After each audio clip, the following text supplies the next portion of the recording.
So, how about that game tonight, eh? Holy mama, was that a crazy game. So, yeah. I mean, we'll go ahead and keep this intro short and sweet here because, boy, do we have a lot to talk about. So let's go ahead and dive into it. Well, first and foremost, victory beer. Because the Wild win by a score of 5-2 in Montreal. That's right, ladies and gentlemen. 5-2 in Montreal. Boy, did the Wild need this one, especially because we were doing an 11-6. That's right, ladies and gentlemen, not the normal 11-7, but 11-6. Why? Because Goligoski apparently got a lower body injury and was unable to play today. So, basically, Mermis stepped in and took over that main spot. And honestly, he didn't have too bad of a game. But we will get more into Dakota Mermis a little bit later on. So yeah, I mean, again, I think LaPanta was saying something along the lines that the Minnesota Wild were like over $31 million of either dead cap or injured players tonight.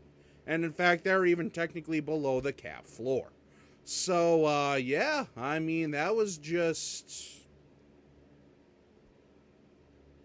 Again, that makes this game even sweeter. Yeah, sure, I know it's Montreal Canadiens. We have, won 14-1 going into tonight.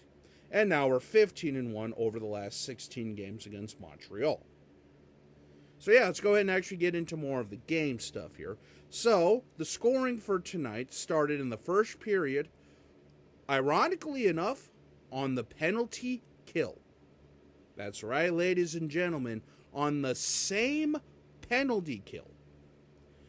Brandon Duhaime and Connor Dewar score on short-handed goals.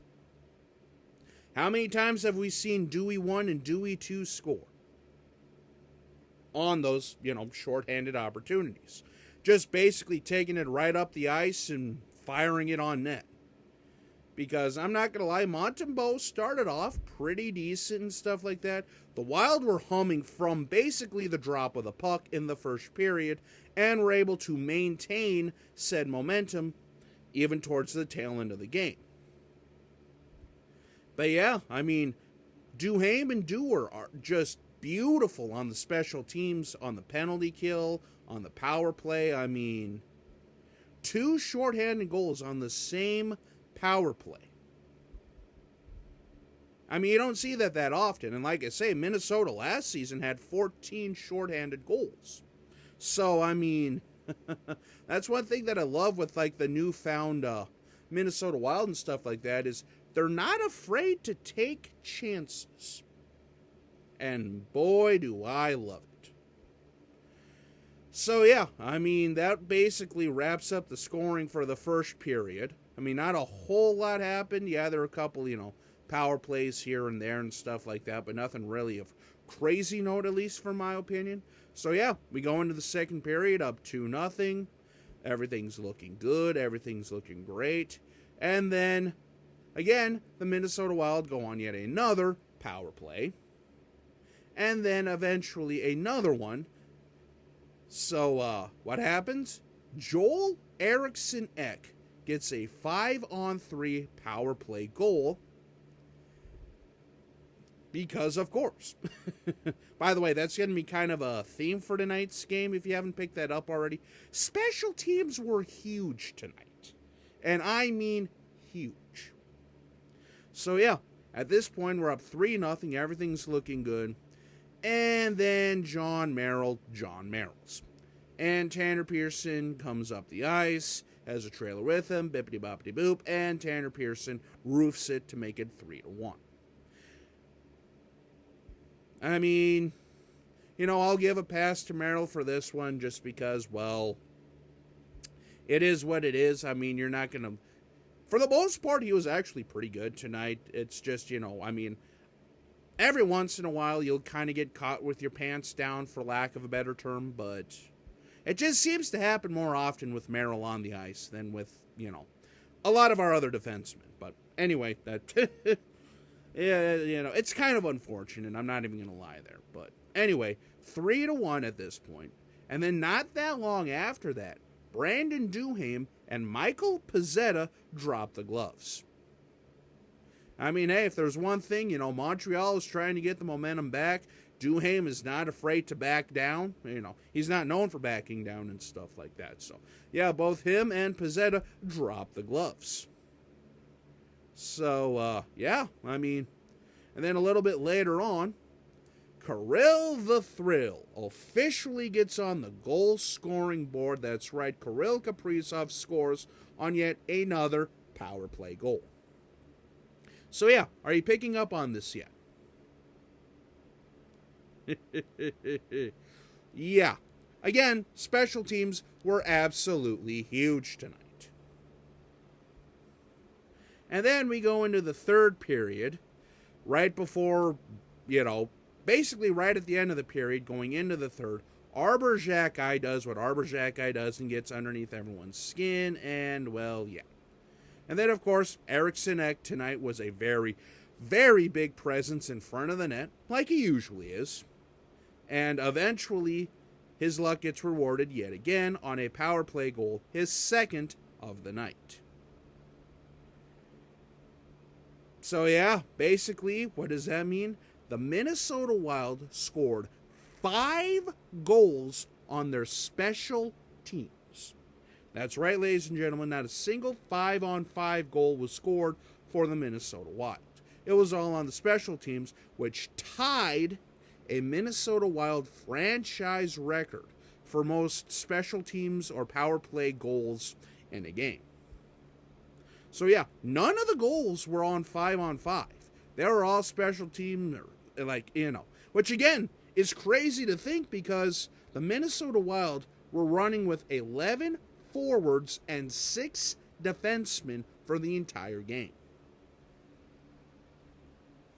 And of course, Goligoski getting injured, relatively early didn't give us a chance to call anybody up. So I will be curious and interested to see what actually does happen or who they call up or this or that or the other thing.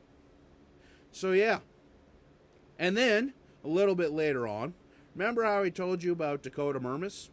Well, him and Pezzetta meet each other.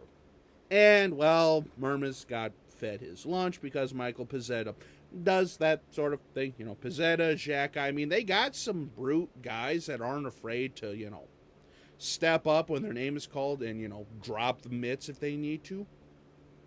So, yeah. And then it got really chippy at the end because Cole Caulfield was going in to try to drive basically a goal into the back of the net. And, he kind of taps on Fleury, and then Joel Eriksson Ek comes in, basically saying, hey, you can't do that, and, well, a brouhaha happens yet again, and then at that point, Eriksson Ek gets thrown out with a 10-minute misconduct, which then eventually will result into an Alex Newhook.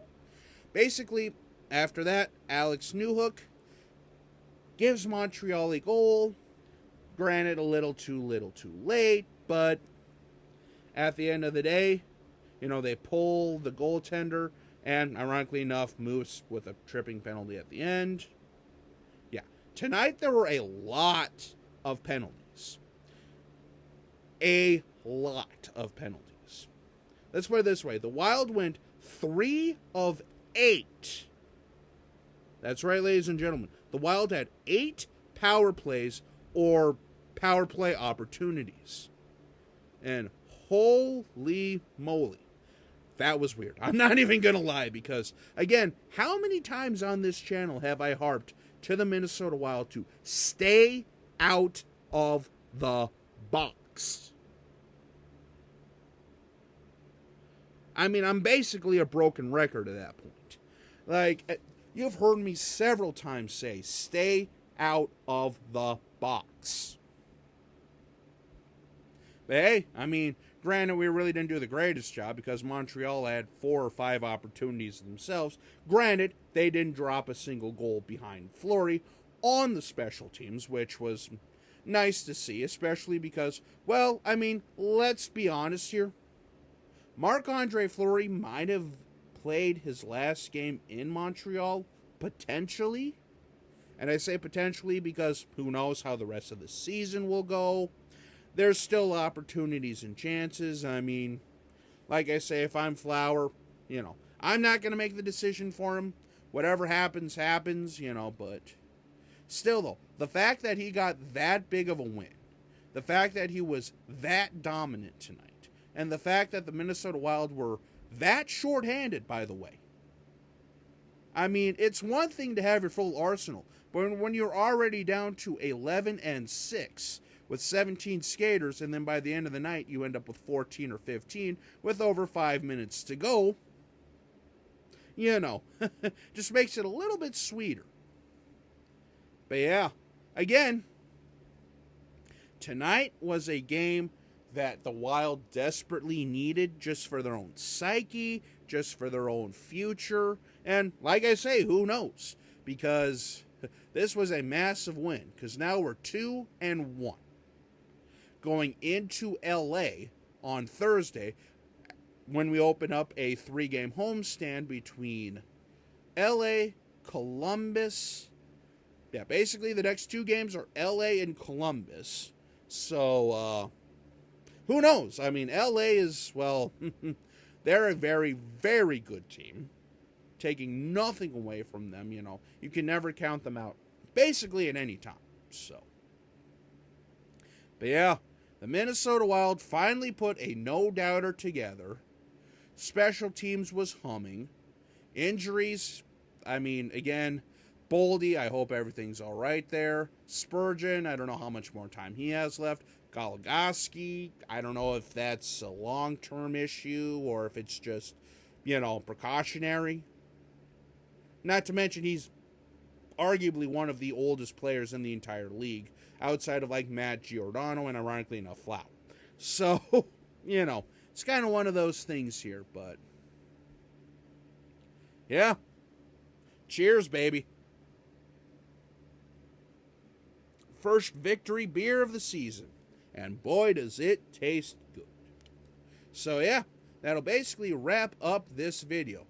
And like I say, on Thursday, I will be doing a live stream on Trevor's channel, T-Money, which that'll be a lot of fun. As of now, we're still planning on doing that, so who knows, you might even hear me do a little bit of color commentary. So yeah, I'm very excited for that. LA is always a tough opponent. The Wild and LA Kings match up pretty well against each other, all things considered. So, but yeah, nice bounce back after the Toronto shellacking on Saturday. Injury issues and all that stuff being what they are, but now at the very least we can do some call-ups and stuff, so onward we go. I mean, this is only game 3 of 82, so who knows? So, until we meet again, though, this is Jacob. Have a good night.